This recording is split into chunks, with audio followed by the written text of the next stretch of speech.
All right, got the keys checked, slides checked, lightly ashy. We're good to go. Tell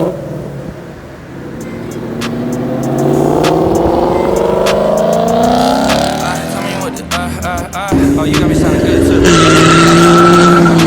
tell me what the deal is. You know I'm the illest. She from California, says she don't know what the feel is. Shout out to the hometown, I know that they gon' feel this.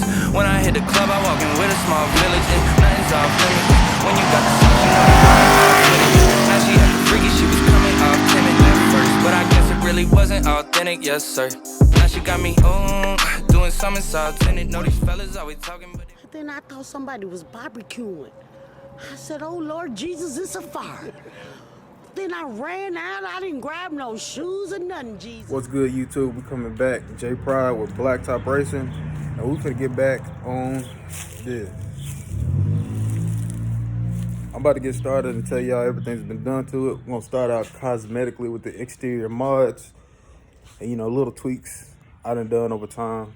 A lot of the work's been done by me personally, and a friend, except some little details I'm gonna show you here in a little bit.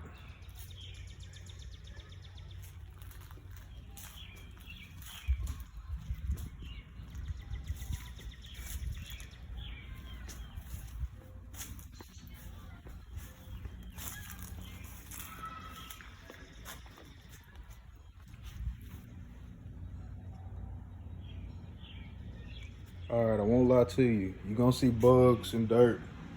The car is a little dirty. What we're gonna do, we're gonna start out with just minor stuff I've done. We're like, you see here, I blacked out the pony emblem on the front grille. This is still a factory grille, which means a lot of the holes in it are closed off. You can see it's not as airflow in it as it's supposed to be. But you can see on this side, also on the driver's side, it has extra holes in there because that is actually where the air intake induction comes in at. So it actually is functional in that sense. And we're gonna step around to turn signal tint.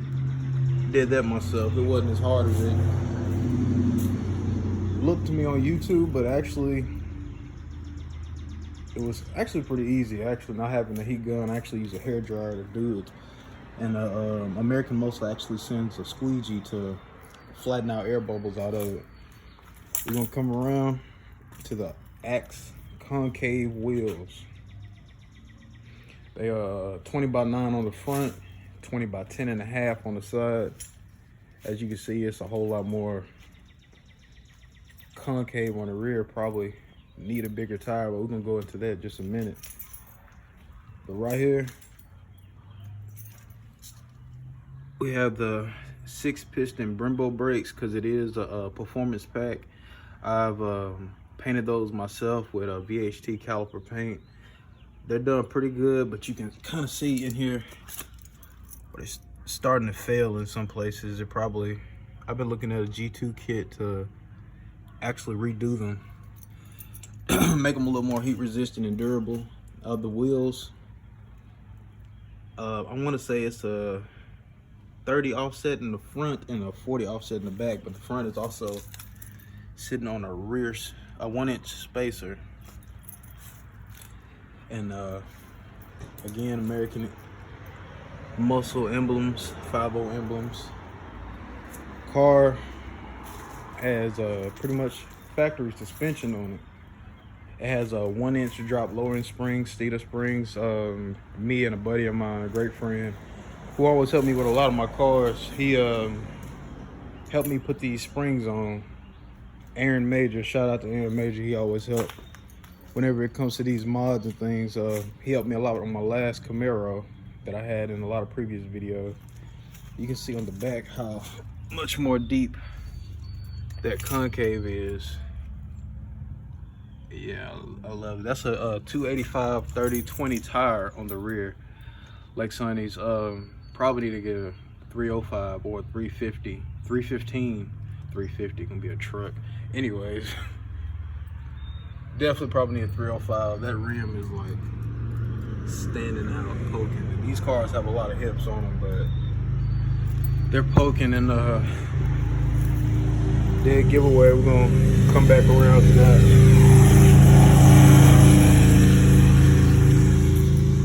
As I was saying, it's a busy street. It's a real busy street in my neighborhood. Black deck lit panel. Wife actually bought that for my birthday present. This is a GT350 wing, track pack wing, and we have tint also on the tail lights. Dark smoke on the tail lights.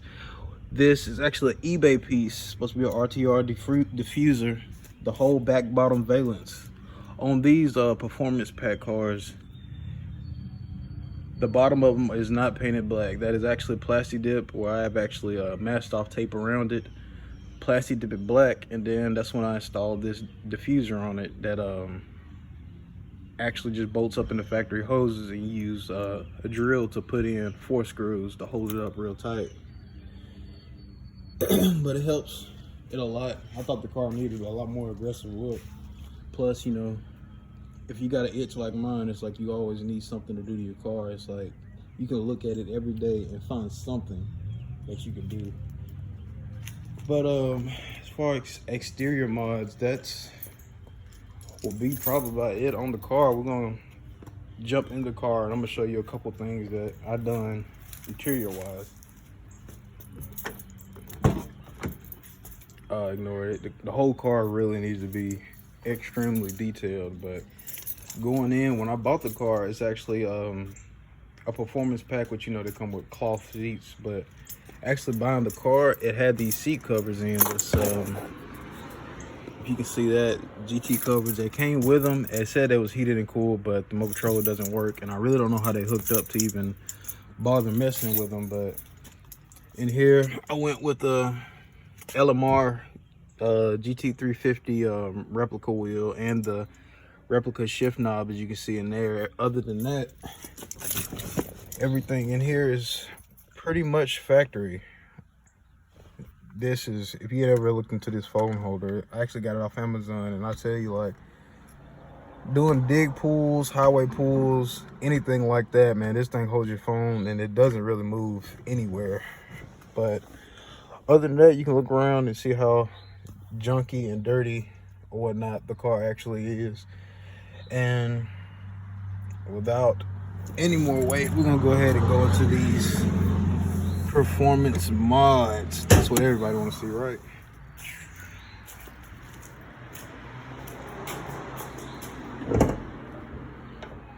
And again, another thing I like about these Mustangs is you can do like a good bit of stuff to them and they look stock. Mainly because, hold on, oh, this hood is so heavy. Probably should go ahead and invest in the hydraulic thingies to hold it up. But anyways, again, performance pack comes with the strut tower braces you see up here. Had the power pack too. Kit put on it straight from Ford. This is upgraded air filter. The last paper filters are really crap. They get bad real quick and suck in a lot of dirt. And yeah, that was like almost looked like somebody went through the Kentucky Derby in it when I first got it. So I replaced it with a Ford performance filter. Well, this actually K&N, I'm sorry, K&N filter, and that is the GT350 whole piece going into the stock throttle body. Got a JLT 3.0 catch can. Highly recommend these on the passenger side. They said that's where you get the most blowback going into the air intake. We're gonna get down to the, you can see down in here, probably, those are Speed Engineering headers. And trust me on that when I say that you get a lot of grief from using cheap parts like eBay parts or anything that's not like, you know, Cooks or $2,000 setups and stuff. But these, like, it's like, what can you say? They're headers. They do what headers do. They turn a little color. I mean, I didn't pay, I want to say I paid like close to $300 for the whole connecting pipes and everything. And had a really good shout out to Rocket Performance in Huntsville, Joey Martinez. He gave me a great deal on installing these. And they, like I said, they do what headers do, and that's all you really expect from a performance part whenever you buy it. I mean, names are always great. Like you can get some you can get some New Balances and play basketball in them, or you can get some Jordans and play basketball in them. One looks good, but both do the same thing in there. So we're gonna we'll go back into this intake. Like I said, I love the stock look on these things. I wanted to paint this, but I wished actually the factory hood cover actually worked on these, but they don't with these 2019 intake manifolds. And they're supposed to have larger runners to be able to get higher RPMs out of these motors, being able to funnel a lot more air in quicker. Again, I'm not a professional mechanic, because I'm pretty sure somebody's gonna correct me on, you know, some of the things that I'm saying if I'm not correct down to a T. But like I said, you do your own work, and I had some good guys tune it. Shout out to Lund Racing. They do all my tuning work, and they really have a quick response time and great customer service. So I don't know, I hear a lot about Bama Tune. I'm just glad that, you know, I didn't have a bad experience with tuning this. Another thing you can't see, because everything's buttoned up tight right, is 47-pound fuel injectors, which has allowed me to run a flex tune, which I normally drive on every day. A lot of races you will see me in will be pretty much pump gas. I've yet to race on E85 or the E85R tune that they have supplied me with. Just really no need to it. These cars got it real bad about snapping half shafts and drive axles and stuff, and I was on a drag radial at one time, so try to be easy on it. But again, like, everybody knows what this was built for. It was built to have fun. It was built to have fun, so you got to do what you got to do whenever it comes to it. Learn how to drive your car before you go out there, because, you know, a lot of dumb people go out there and don't know what they're doing, and that's how mistakes happen.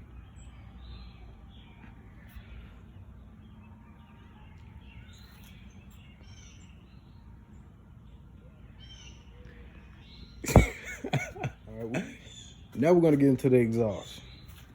Everybody wondered what kind of exhaust I got, because a buddy of mine, Jace Bates, brought to my attention that all Coyotes sound the same. And I mean, he's right. All Coyotes do sound the same.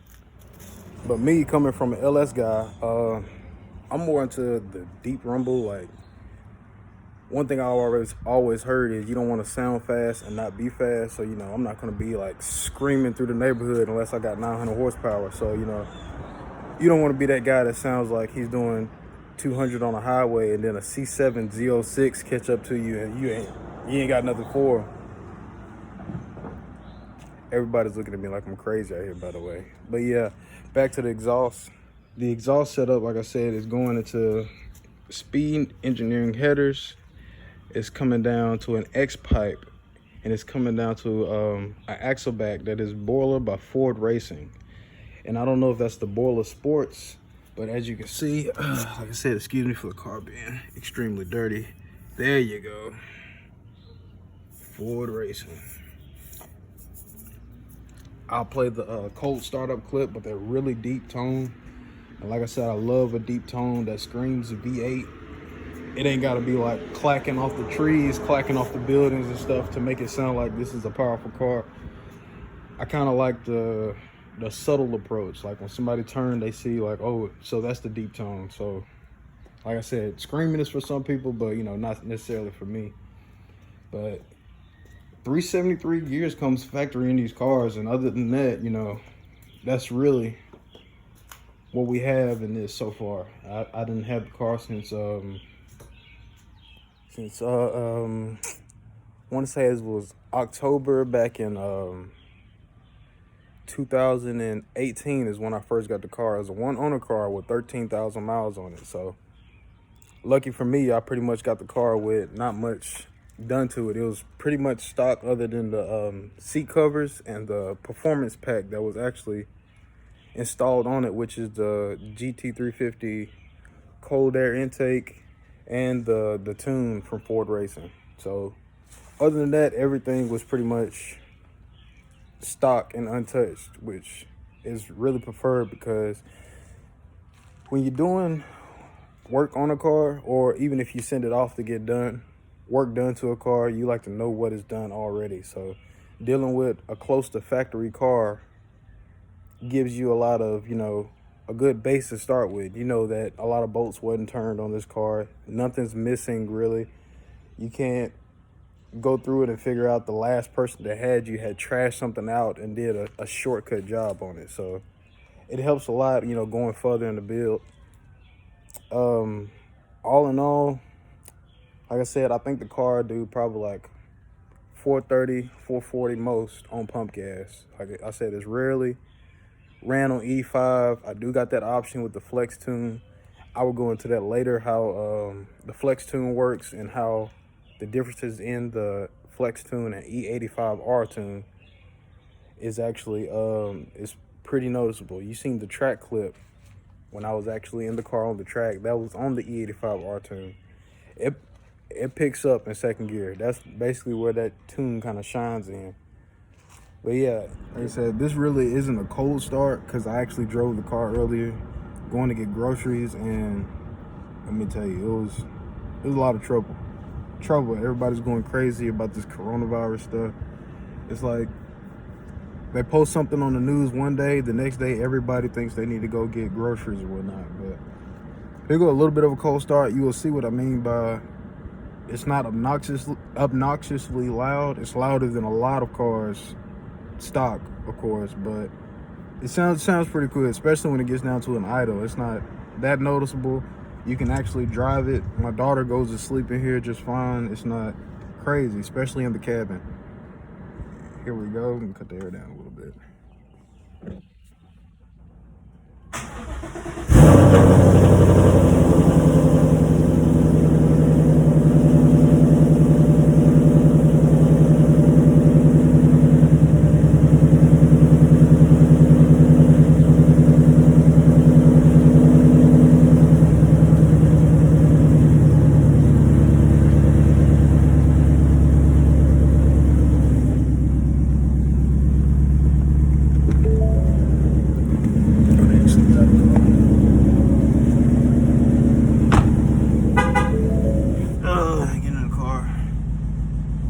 Okay, the car is now idling at like 650. Let's see if we can get you in there so you can see that. The car is idling like at 650, and you can see like being back here, you can talk. You can't tell it got long tubes on it. It's not extremely crazy loud, but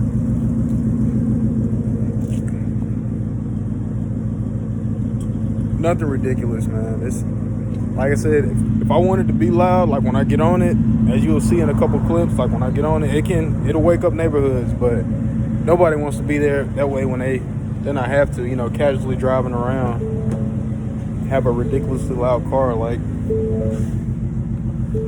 a LS1 truck or a truck with a 5.3 with glass packs on it. I mean, we hear that all the time around here. So like I said, not much really done to it. I can say this is a full bolt-on E85 flex tuned car.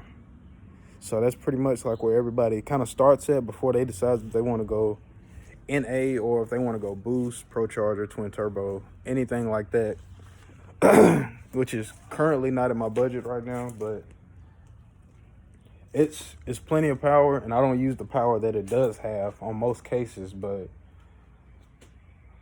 I'm in between like the purpose for the car before going ahead with any more power. It's like right now I daily drive this car. It's roughly 36,000 miles on it. So like I said, bought a car with I think 17,000 miles on it. It got 36,000 miles on it almost a year and a half later. I don't have a daily car. This is the daily car. This is going to work. This is picking up my daughter. This is getting groceries. This is, It's all of that stuff. So it's definitely not just an all-out street racing drag car for any means. Other than the springs, it doesn't have any suspension work done to it, and it actually moves out ridiculously good with the IRS setup in these cars that they went to from the S197s. So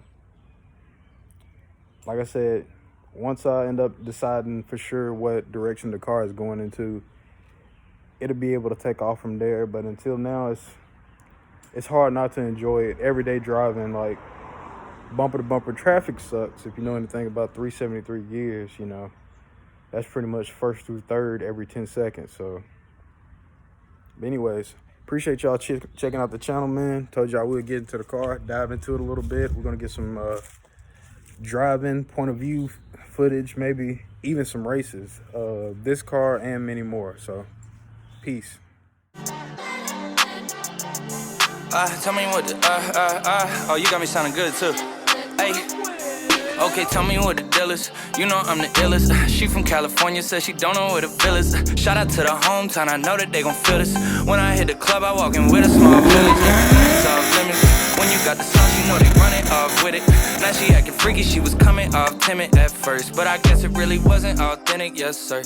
Now she got me, doing something soft in it. Know these fellas always talking.